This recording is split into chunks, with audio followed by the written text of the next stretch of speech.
কষ্ট করে আব্বুর কাছ থেকে একটি সেকেন্ড হ্যান্ড গাড়ি কেনার জন্য অনুমতি নিলাম এবং এও বললাম যে গাড়ি কেনার জন্য উনি আমাকে যত টাকাই দেন না কেন আমি সেটা পরিশোধ করব।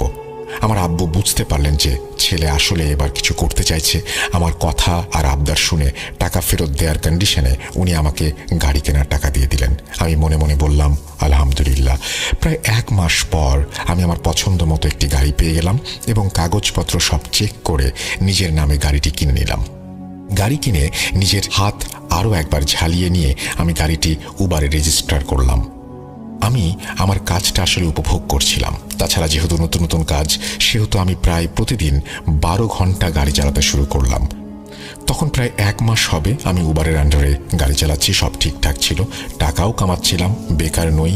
সব মিলিয়ে বেশ ভালোই যাচ্ছিল দিন। যদিও আমার বন্ধুরা আমাকে অনেক বোঝানোর চেষ্টা করেছে যে রাতে গাড়ি চালানো ঠিক নয়, কিন্তু আমি তাদের কোনো কথাই শুনিনি। কারণ আমার রুটিনই ছিল দুপুর 12টায় ঘুম থেকে ওঠা, যার জন্য আমার মা প্রায় সময় আমাকে নবাবের বাচ্চা বলে গালাগাল করতেন।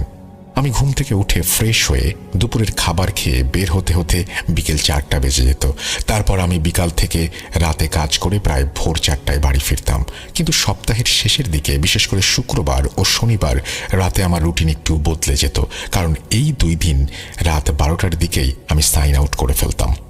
সেদিন ছিল শনিবার, যেই রাত আমার জীবন বদলে দিয়েছিল এক নিমেষেই।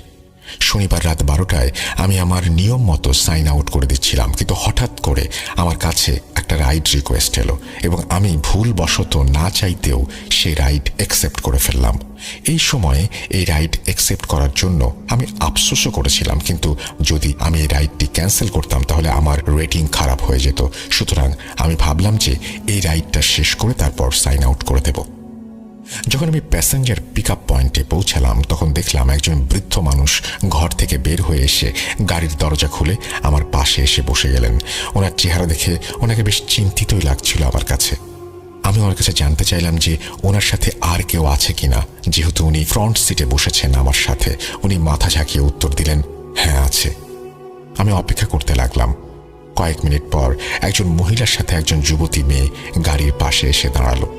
ফ্রন্ট সিটে সেই বৃদ্ধ ব্যক্তিটিকে দেখে ওনারা 2 জন এসে গাড়ির পেছনের দরজা খুলে ভেতরে বসে গেলেন। ওনারা বসার পরপরই আমার গাড়িটা যেন ওনাদের ভারে একেবারে নিচে বসে গেল। আশ্চর্য, এমন তো কখনো হয়নি। ওনারা তো এত হেলদিও নন, তাহলে গাড়ির এই অবস্থা কেন? যাই হোক, 7-5 ভাবলাম না, কিন্তু ওনারা গাড়ির পেছনে এমনভাবে বসে গেলেন যেন ওনাদের খুব তাড়া।